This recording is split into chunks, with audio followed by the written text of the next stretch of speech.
Welcome. I'm Sebastian Mahfood, and you're listening to WCAT Radio, the on-air wing of En Route Books and Media, bringing you the dulcet sounds of Catholic wisdom.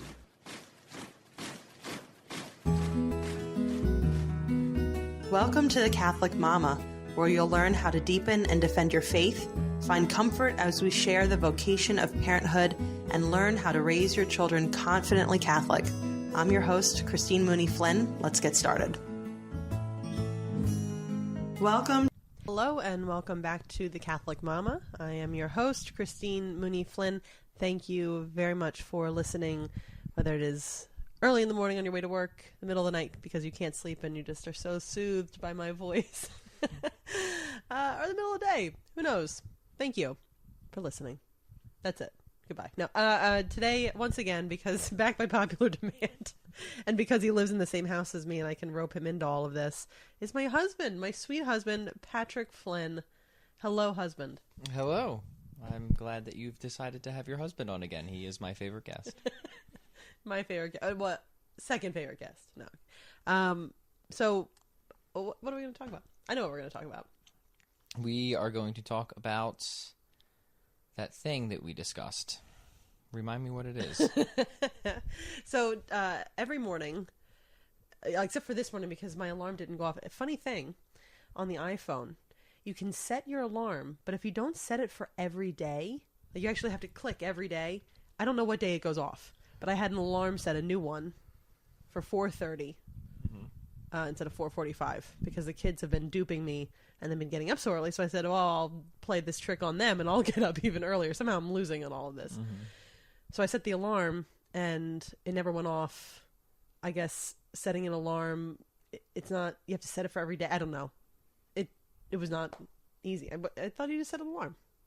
Anyway, so I get up most mornings at 4:45, get out of bed by 5. The coffee's already made. But remember, I set the coffee to delay brew, and it brewed a pot of fresh, wonderful coffee at midnight last night. Midnight brew. Then my alarm didn't go off. This is a tough morning for prayer life, but I got it in. So I've been reading the Bible every morning now for about almost a year, or it'll be a year in January. Yeah, you've been So been at it a while. Yeah, 3/4 of the year. And today I've been going back and forth between the Old Testament and New Testament. And today I finished up Paul's letter to the Galatians, and there was a few lines in there that piqued my interest because I know it's something that you've talked about quite a bit, which would be freedom of choice versus freedom for excellence. So I thought that we could combine my new knowledge of Paul's concept of this, since this is fresh this morning, and also your very extensive knowledge on this from a theological and philosophical standpoint. Does that sound good to you? That sounds good to me. Wonderful.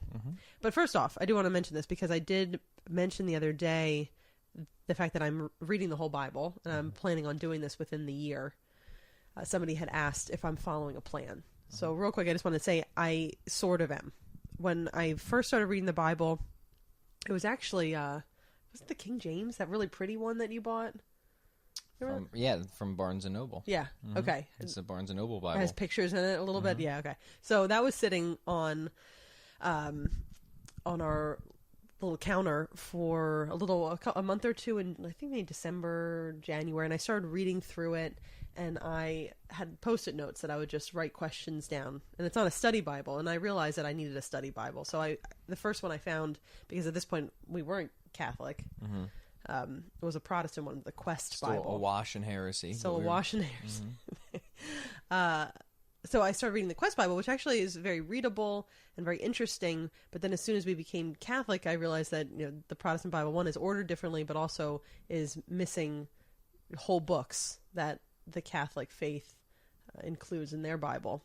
So I had to say goodbye to Quest, and I picked up another study Bible, and this one I'm looking at now, the Little Rock Catholic Study Bible. I do enjoy it. I think it's been very interesting. It has some good tables and explanations and even extra prayers and call outs in it. So I've really been enjoying this. But I've been following, Quest had a 3-year reading plan. And I think reading one chapter a day in the Bible, I mean, some of these some of these chapters, the stories are too interesting. If you read one chapter, I mean, it's a cliffhanger. I think you can read more than one chapter. If you can't read more than one chapter, I mean, stop. People watch about 8 hours of television every day now. I think you could probably cut that down by 5 minutes. Wow, and 8 read hours. Yeah. TV watching peaked, I think, in 2010, somewhere around there, and it's only gone down from 8 hours to 7 hours and 50 minutes. We also, if you include the multitasking we do on our phones, we consume more video or multimedia than hours that we are awake. What is that? I don't know. My computer's trying to talk to me. Ignore it. Okay. It's Facebook. You shouldn't get push notifications. Yeah. How do you stay focused on your task? I don't. That's your problem. There we go. Solved everything. So anyway, that 3-year reading plan seemed ridiculous to take, just read one chapter a day. So I've been reading 3 chapters a day and cutting it down to 1. It's probably going to take me a little bit more than a year because, again, Protestant Bible cuts out a good chunk. So that'll take me, a few extra weeks or a month to read it. And now I'm just going back and forth between the Old Testament and the New, but I still have quite a bit in the Old Testament, and I'm blowing through the New Testament. So what I've been doing is reading the Old Testament, reading the New Testament, because now I'm in the letters and epistles, going back to the Old Testament, then reading more of the Gospel. So I'm going back and reading the Gospel because I did find that I missed it. I missed reading it. I hear it at church, but that's only once or twice a week. So, for maybe the other person in the world that had that question about if I'm following a plan, that's it. There Took it is. 5 minutes. There Took it is. 5 minutes to talk about it. So, real quick, if we're going to talk about freedom of choice and freedom for excellence, I know you are very verbose. You can have a sip of tea.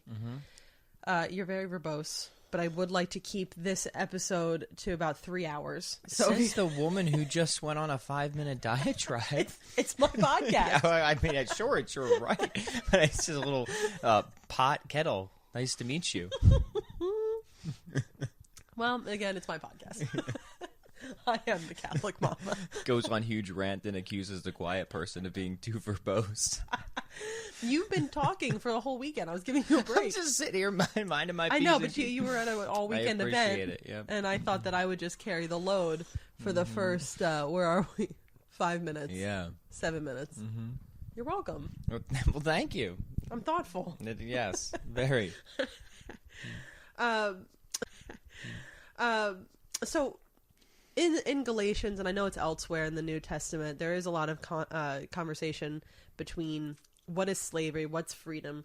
Being a slave to Christ is actually going to set you free. So that's where my mind was coming from this morning, and why I wanted to talk about this with you, because you've written quite a bit on freedom of choice and freedom for excellence. So can you give us an explanation of both? Yeah, well, I borrow the theme for my upcoming book, How to Be Better at Almost Everything, if I can plug myself on the Ben Catholic Bella Mama. 2019. Yeah, How to Be Better at I'll Almost help you. Everything.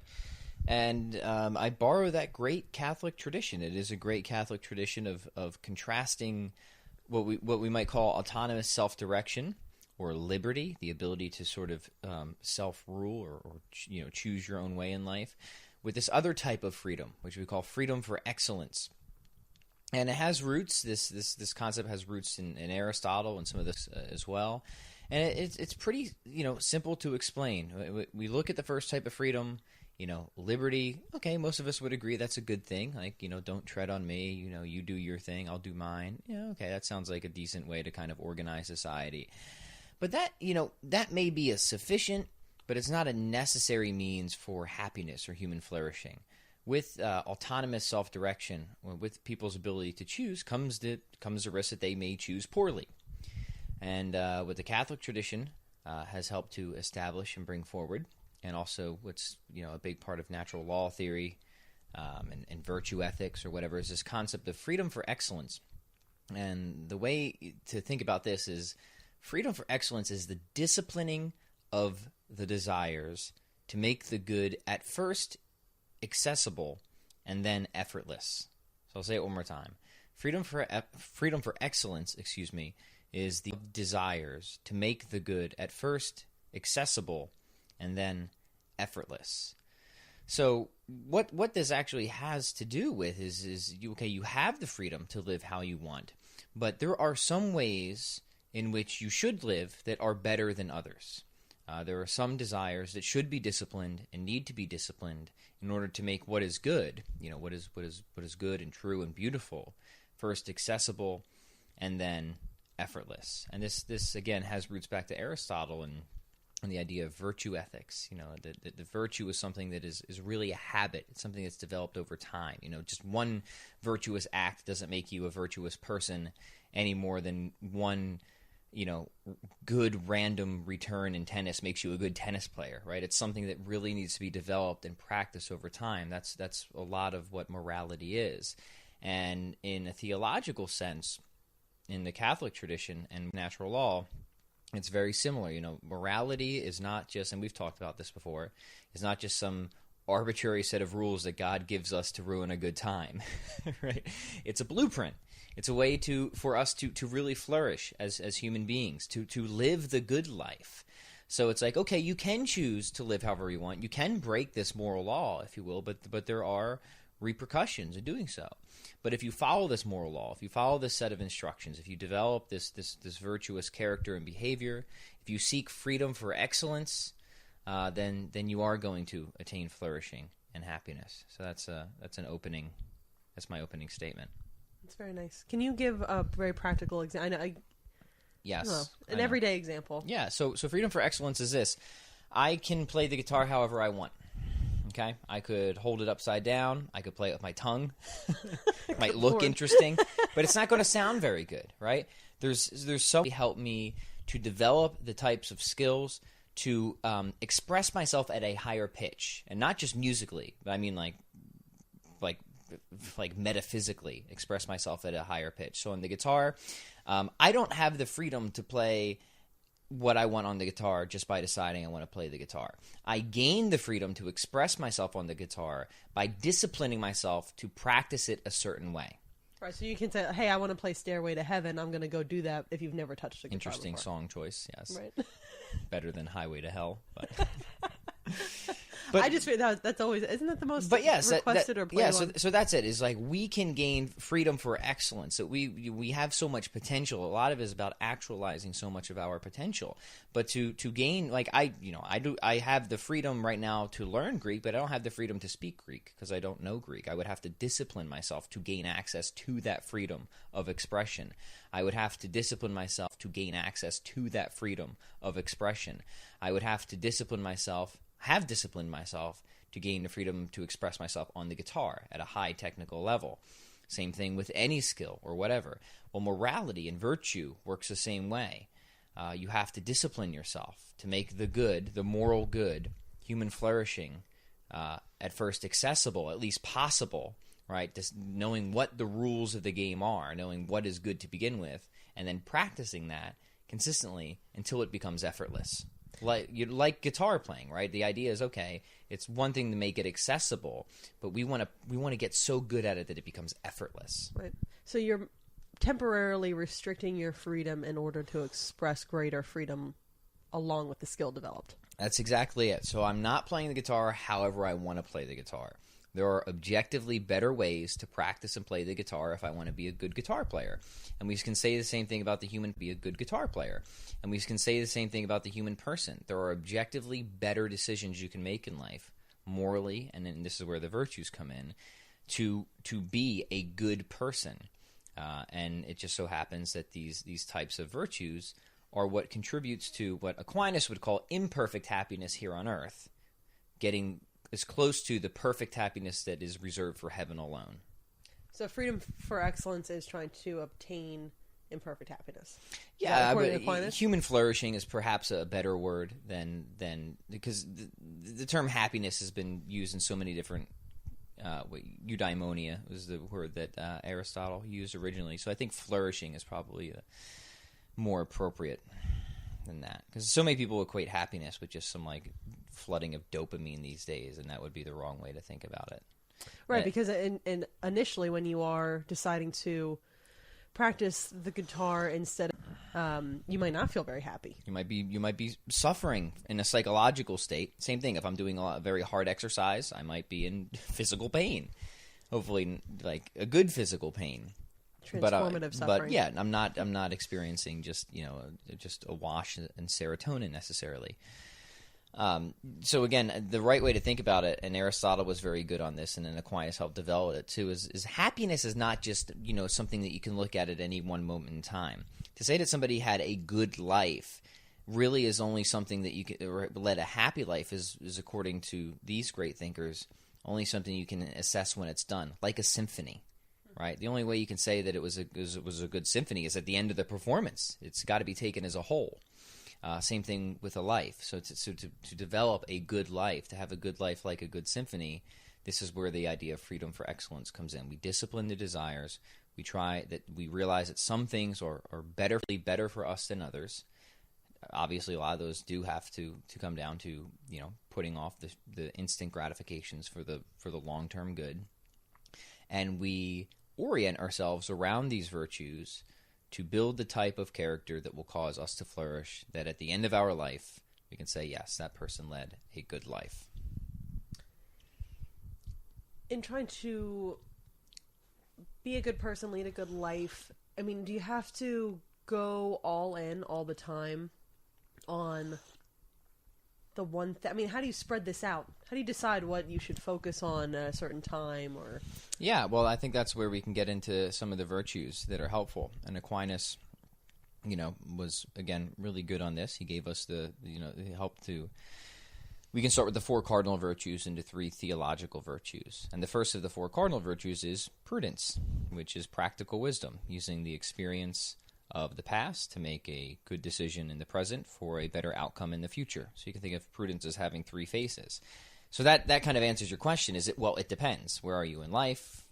What is your position right now? What would be the best use of your time? So prudence is the virtue that is kind of the chariot of all the other virtues. It helps you to determine which ones to focus on, how much, in what proportion, etc. I think a mistake that society makes today is it'll take one thing that may be a virtue, but then they'll try and make that like an absolute virtue at the expense of everything else. Absolute mercy, but no justice, for example. Or absolute tolerance, right, but no justice, for example, or so on and so forth. Where prudence is good, that practical wisdom to make sure that you have the right proportions and balance. Sometimes mercy, forgiveness, really important, but that doesn't mean that justice also isn't a virtue as well. Do any of our philosopher friends talk about the practical application of prudence, or how to develop that, or is it just by basis, Yeah, person? well, this is part of why Aristotle said don't. And I think he had a good point here. Don't.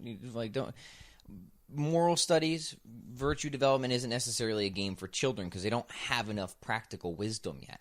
It really is a study for when you're becoming an adult. So you need experience. You need wisdom to start, making, prudential judgments about where to go in life. Which also comes down to kind of having self-awareness, being able to self-reflect, which is, of course, a very important skill in today's world. And then how does that, it's not just prudence, right? So we have temperance and fortitude, which are also really important. Temperance, you can think of many areas in life where temperance might be appropriate. Food, drink, watching too much TV, right? 8 hours. Every decision you make, every word you speak, every action you take is leaning you in one direction or another, right? There's no indifferent action. Every time you say a little lie, every time you decide to watch TV instead of read a book, you're either tilting yourself in one direction or another. And you need the prudence to really try and get... I mean, you can never watch TV. I mean, it's certainly appropriate for some people. At least have the self-awareness and understanding of this action is going to let me do this, but not this. Yeah, and you got to, obviously you're not going to get anywhere if you keep setting such unrealistic measures that you just disappoint yourself again and again and again. So again, that goes back to prudence of what is going to be best in this situation, which is quite commonsensical. But understanding that generally that yes, like every action you do is feeding a habit in some direction, positive, negative, or maybe neutral. But everything you do has an effect. Well, what's the difference between indifferent and neutral then? Well, a neutral would be say something is a moral act. I'm drinking this tea right now. That's a morally neutral act for the most part, right? I mean, Well, maybe we could. What's in the tea? Is it Well, ethically sourced tea? It's turmeric tea. Yeah, maybe it's ethically sourced. So it's hard to really untie morality from almost anything. But we could say just something like that is a mostly neutral act. It's not it's not being done with any harmful intentions. Right? It's me drinking this tea is not harming anyone else. It might not be benefiting anybody else either. Sure. It seems interesting that you'd need prudence to try to decide how much self-reflection you might need in going, because if you went too far in one direction, it seems like just paralysis by analysis. Yeah, certainly. So you need the prudence not to do that. Yeah. But all right. What's a practical thing of prudence? Well, we'll think about charity. That's a theological virtue, or love, or giving stuff away. Prudence would say that you have an obligation to make sure that you're not just giving your money away to any old cause. You're taking the time to figure out, is this a good cause to give my money to? Is this going to be an effective use of my charity, or am I better performing the service myself, being charitable myself, right? Because some people can be very lazy with that. They can kind of, like, oh, I'm a charitable person. I dropped $5 in this bucket walking out of the thing. They didn't care where it was to. They were just trying to buy themselves a good night's sleep. They weren't really being, a charitable person per se. So that's an idea of prudence, right? How prudence can inform the other virtues. Same thing with with fasting or abstaining. There's times where that's appropriate. There's times when it's not. So none of these other virtues are sort of or justice. By itself. And again, I think this is a problem that you see in many societies when they tend to become immoral. It's not that they lose morality, but they lose a proportion, a sense of an appropriate proportion. They might go too far in one or not enough of another, or so on and so forth. And Aristotle and Aquinas had the wisdom to focus heavily on prudence, or Saint Bernard is like. She's trying to get comfortable. Yeah, and she keeps knocking into everything that's loud in the room. But I mean, we could do an episode, perhaps should, on each of the virtues by themselves. But the point of freedom for excellence is generally understanding what is really good for you. Realizing that what is really good for you may not be what you want all the time. Okay, so something isn't good just because you want it, just because you desire it. Rather, there are some things that are just really good for you, in fact, by design, by nature, we would say. And then what you have to do is you have to discipline yourself to realign your wants with your needs. Right? The needs being the things that are really good for you. Knowledge, love of God, caring for others. Sure. It seems to me, out of all this, then, read the Bible, read the Catholic Catechism, pray, reflect, and then go to confession. Absolutely. I think that's it, right? That'll help with prudence. Well, the highest prudence is, Christ-centered. Christ at the center of your life. He is the ultimate orientation. The ultimate orientation, as Catholics, as Christians, that when you focus everything on that, when you become a prisoner of Christ, as Paul liked to say, or a slave of Christ, he got it. He understood it. And even if you just think through that lens, I think you'll start to discover a lot of what this principle is saying is freedom for excellence. And you get into it more by studying natural law, by studying the works. Can you, real quick, explain natural law? So natural law theory, again, is kind of a development that, you say really quick, and after you tell me of being verbose, is it's a philosophical worldview, a teleological worldview that things are designed, that things have essences or purposes and are directed at or aimed towards certain things.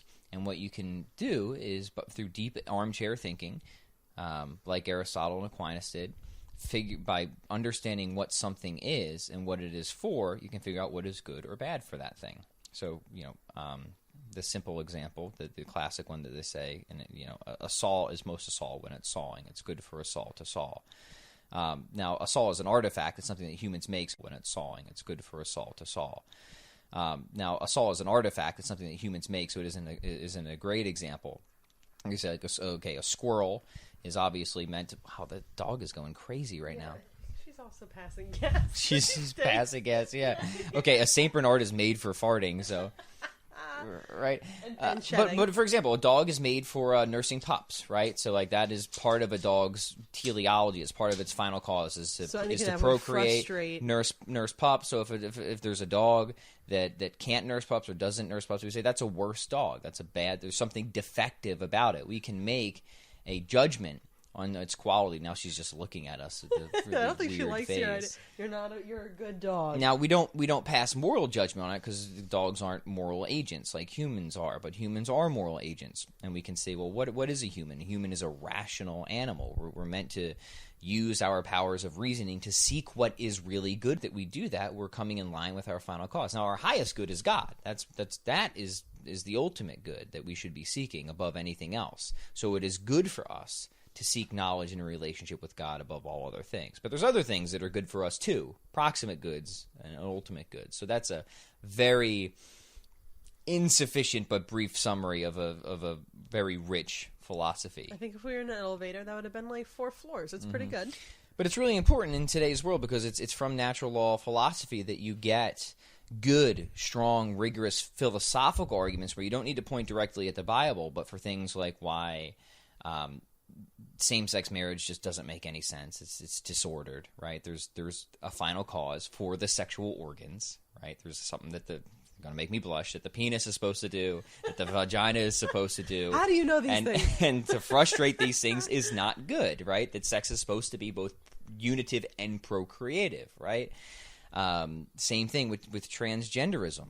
Like there is a teleology here. Like we are and should we are composite entities. We are body and soul, right? We're not just a ghost in the machine. And what we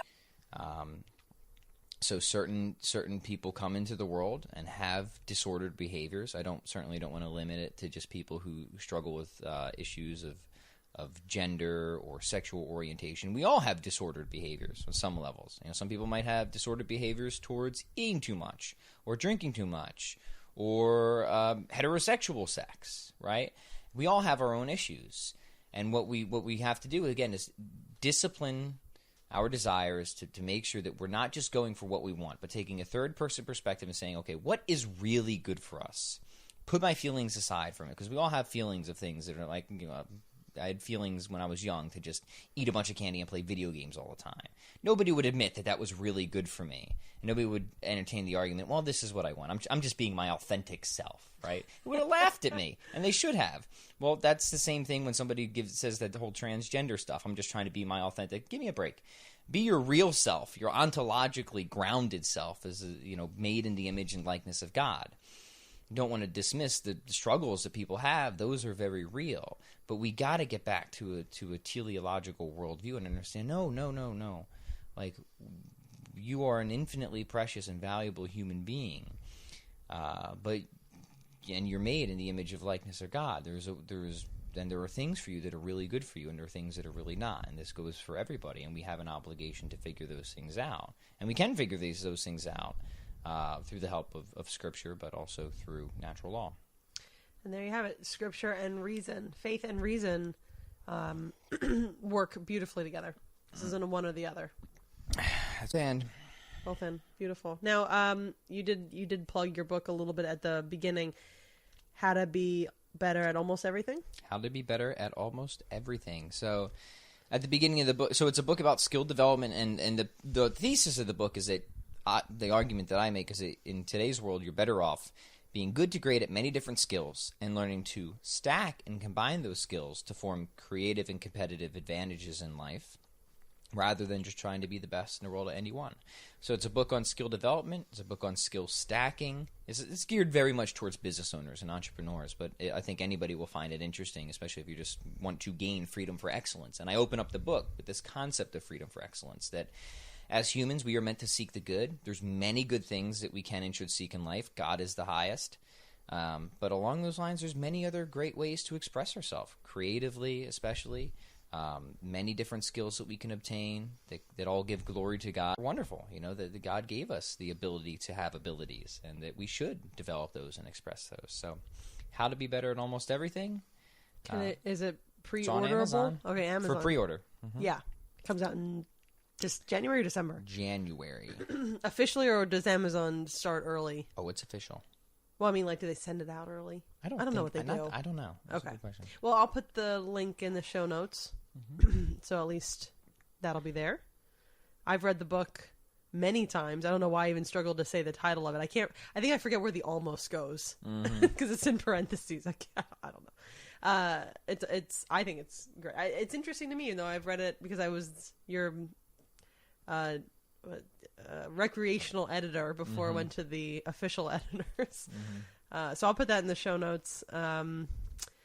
Anything else?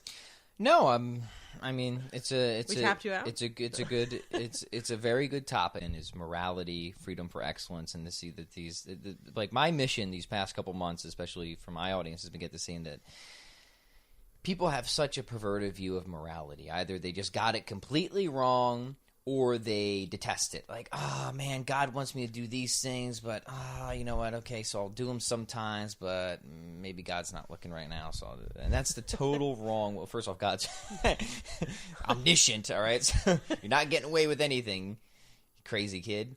But that's the wrong way to think about it. As soon as you realize that no, the way things are set up, what God wants is what is really good for you. So align yourself with God's commandments and God's will. Discipline yourself to want what God wants, and what you will find is that you know what, God was right. My life is way better now. This actually is really good for me. And sometimes it's a hard move at first because we are all, and I've had a million examples, actually is really good for me. And sometimes it's a hard move at first because we are all, and I've had a million examples in my life. So sometimes you just got to fake it till you make it, and just be like, God, I'm trusting you. I know that you want me to, name your sin, right? Stop doing this thing. I'm just gonna spin the wheel, whatever. Yeah, spin the wheel, the wheel of sin. It's like the wheel of fortune. And just do it. Just do it and commit to it. And even if you think it's a menial sin, a small sin, masturbation. There it is. There's one. Wow, right? you're just getting on. Are you blushing yet? It's a well, little dark it's in the like room. one of those things, like, or the sins that people think. This is one where the sins that people think, well, I'm not hurting anybody else. Those ones. Sure. Right? And what people need to realize is, no, morality is much richer than that. It's also about not hurting yourself. And there's certain behaviors that are intrinsically damaging to yourself. So it's not enough to think about, oh, well, I'm just not hurting anybody else, so it's not a big deal. That's a total. It really limits the viewpoint that you have, or the feelings you have about yourself. The it's value. True. It devalues yourself. Yeah. So like people, and you hear that objection all the time. But people are like, well, that the Catholic Church or whatever is silly, saying that God gets upset if I masturbate, right? Like, I'm not hurting anybody. You're hurting yourself. Common thing, or you're hurting yourself, and then that will just bleed out to other relationships, and you might not realize how it's hurting yourself until you stop. That's the thing. So that's why they say this kind of fake it till you make it. Just what and whatever. That's one example, but it's a common one that I know people get held up on. People always get help on any of the sexual teachings of the church. Let's be honest. They really do. That's the big one. But it's one of the richest. Like these are things that absolutely control people and ruin people's lives. And freedom for excellence is gaining that discipline to break free of vice and desire. Yeah. So a couple things real quick, and just promises to the listeners. Came and went already, but I finally read it. I read Theology of the Body. Hang-ups about postpartum, my postpartum body image, sexual relationships, and everything completely disappeared after having read Theology of the Body. I'm glad actually. I don't know. If I say, like, I'm glad I read it now versus many years ago, because it was very impactful for me now. I'm not sure if it would have been years ago, but of course it probably wouldn't have been, because I was a nutty, spiritual but not religious person. So I do want to another time do an episode on Theology of the Body. We'll get to that. But speaking on discipline as well, I think, Pat, I'm gonna just commit you. You said you were doing the consecration with me, right? Yeah. Okay. So, I'll do podcasts and kind of little updates as we go along. But I've decided to do the 33-day Marian consecration. It seems like Pat's on board as I'm saying this on on recording. And it's a very disciplined 33 days of prayer and reflection. I'm actually going to kick it up a notch because there are certain things that I know are limiting me that I cling to that kind of destroy some freedom for excellence pursuits. So I'm going to get rid of those. So that'll be another podcast. We'll talk about Marian consecration for one, and also we'll continue on this. And actually, I have a blog post coming out this week about discipline, but also something about Pinterest. It's an interesting, I think, mix. So stay tuned for that. I'm waiting. You're going to read it? Yeah. You read all my stuff. You're stuff. my biggest fan. My most common guest and my biggest fan. I can't get rid of you. So thank you, Pat. I know whenever it comes to philosophy and theology, I know who to turn to. I'm very happy that you live in the house. Well, for that. That's the only reason. Make it easy for you. Yeah. And I've got a great. Well, for a while we had a friend of ours living with us, who is from the United States but lived in Israel for a number of years. And actually, he was in the house when I first started deciding to become Christian and started reading the Bible. So he was a huge help in the Old Testament. I had so many questions on my little Post-it notes. But then he moved out and I had to get a study Bible. So one last plug. If you like what you're hearing on The Catholic Mama, please subscribe, leave a review, whether you are listening right now on iTunes or Stitcher or Google Play. If you aren't in the podcast world, like making your own podcast, every review that we get helps kind of push it up further in the search results, so that this little ministry that we're trying to do here spreads. That's all we're trying to do is, and I think it's in the morning prayer, the Catholic morning prayers, use me, Lord, as an instrument in the salvation of souls. So that's all we're trying to do. So if you enjoy it, please subscribe, please leave a review, say something nice. I read every one of them, and it makes... We hope you enjoyed the program and will join us back for another show on WCAT Radio. This is Sebastian Mahfood. Good day.